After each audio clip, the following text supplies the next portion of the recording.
नमस्कार दोस्तों, जय हिंद जय भारत।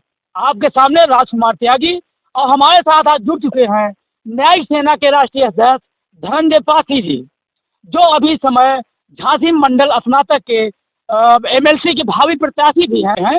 आइए हम जानते हैं कि इनकी जो न्यायिक सेना संगठन है, क्या इनके कार्य हैं। सर, मैं आप जानना चाहूँगा, जो न्यायिक सेना आपके संगठन है, इसके कार्य क्या हैं। जी, बहुत बहुत धन्यवाद आपका।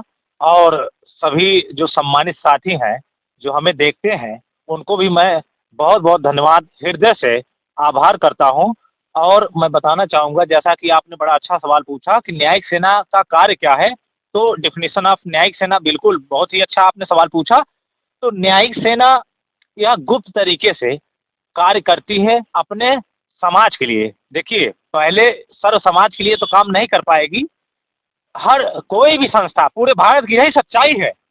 ये सच्चाई है कि कोई भी जब संगठन गठित होता है तो वो अपने समाज से ही उठता है।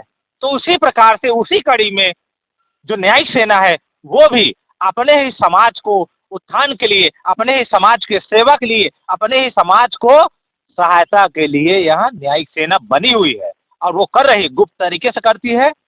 और वो जितने भी अत्याचार या आताताई लोग हैं, उनको मुंहतोड़ जवाब देने का काम न्यायिक सेना करती है।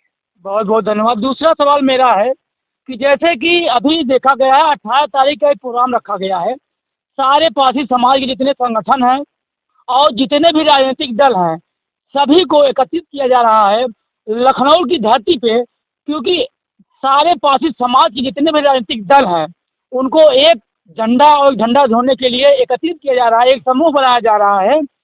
और मैं आपसे ये जानना चाहूँगा कि ये जो 18 तारीख की मीटिंग है पारसी समाज की, वो कहाँ तक सफल होगी आपके हिसाब से।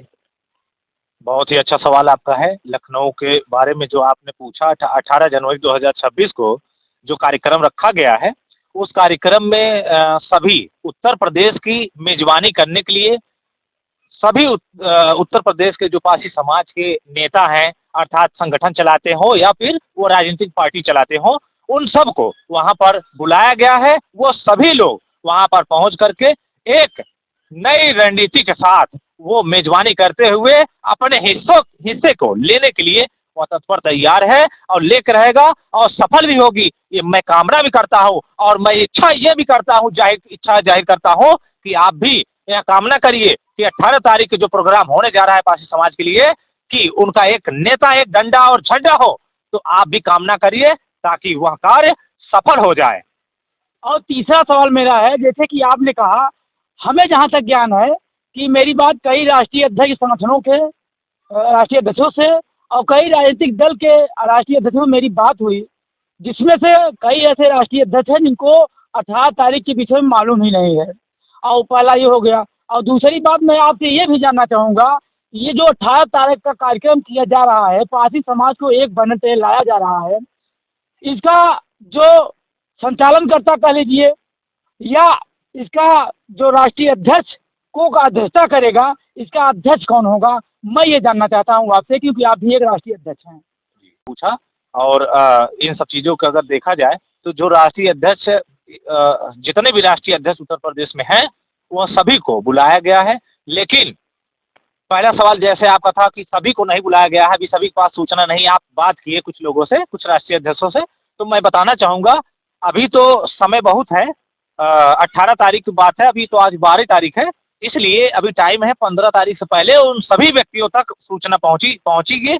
और हो सकता है सोशल मीडिया के जरिए उन सभी तक सूचना पहुँच भी गई हो, लेकिन इसकी सार्वजनिक रूप से उन राष्ट्रीय अध्यक्षों के पास सूचना पहुंचेगी जो किसी भी प्रकार का संगठन चलाते हैं या फिर राजनीतिक संगठन चलाते हैं, राजनीतिक पार्टी चलाते हैं, उन सभी तक सूचना पहुंचेगी। और रही बात अध्यक्षता करने की, कि इस जो 18 तारीख का मेजबानी करने जा रहे हैं लोग, वो कौन अध्यक्षता कर रहा है, ये तो मेरे पास भी ये जवाब नहीं है, क्योंकि मुझे भी किसी प्रकार से सूचना मिली है, मुझे भी उसमें आमंत्रित किया गया, लेकिन कौन अध्यक्षता कर रहा है मुझे भी ये जानकारी नहीं है। लेकिन मैं ये जरूर बताना चाहूँगा, अगर जो भी अध्यक्षता कर रहे हैं, उनका ये कर्तव्य और दायित्व है कि आप सभी सर्व समाज को, अर्थात पारसी के सभी जो संगठन चलाने वाले राजनीतिक दल हैं, उनके पास आप आमंत्रण पत्र भेजिए।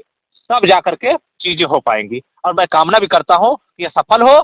और आप ये मत सोचिए कि आप राष्ट्रीय अध्यक्ष हैं तो आप घर पर बैठे हैं, नहीं, आप काम कर रहे हैं, लेकिन इसको भी आपको ध्यान में ये रखकर चलना पड़ेगा, निमंत्रण आपको पहुंचता है या नहीं पहुंचता है, इसमें आपको उसमें भागीदारी लेने के लिए आपको पहुंचना चाहिए, हिस्सेदारी आप जबरदस्ती लीजिए, तब जा करके यहाँ कार्य पूरा हो पाएगा, ये मेरा मानना है। सर ये बताइए, सभी राष्ट्रीय अध्यक्षों का एक सोचना विचार बनेगा, आप भी एक राष्ट्रीय अध्यक्ष हैं, तो ये सोच होगी बिना अध्यक्षता की कोई मीटिंग होती है? जी बिल्कुल। जैसा कि मुझे ये भी जानकारी है कि वहाँ के, जैसा आपका सवाल था कि वहाँ की अध्यक्षता कौन कर रहे हैं, इसके लिए मुझे भी कोई जानकारी नहीं है कि वहाँ पर अध्यक्षता इस बात की कौन कर रहा है। जो 18 तारीख की मेजबानी करने जा रहे हैं, उत्तर प्रदेश की भूमिका जो निभाने जा रहे हैं, राजनीतिक दल गठित हो रहे हैं, मुझे भी इसके बारे में किसी भी प्रकार की जानकारी नहीं है कि कौन अध्यक्षता कर रहे हैं। खैर, मैं इंतजार करूंगा उस दिन का, जिस दिन यहाँ प्रोग्राम होगा, वहीं पर हम भी देखेंगे कि अध्यक्षता कौन कर रहे हैं। अध्यक्षता कौन करेगा? 18 तारीख की जो पारसी समाज का महासम्मेलन होने जा रहा है, जहां पारसी समाज के सारे राष्ट्रीय अध्यक्ष, चाहे वो राजनीतिक दल हो और चाहे संगठन के व्यक्ति हों, सब वहां पे एकत्रित हो रहे हैं और मुझे भी उसमें इनवाइट किया गया है। मैं भी उस पारसी महासभा में पहुंचने की पूरी कोशिश करूंगा। मैं आपसे जानना चाहता हूं, कमेंट के माध्यम से जानना चाहता हूं कि आप धनंजय पारसी जी की बातों से सहमत हैं? आप भी लखनऊ की धरती पर 18 तारीख को पहुंच रहे हैं, क्योंकि पारसी समाज का संगठन वहां पे पहुंच रहा है, पारसी समाज के लोग पहुंच रहे हैं। मैं आप लोगों से जानना चाहूंगा। तब तक के लिए राजकुमार त्यागी, जय हिंद, जय भारत।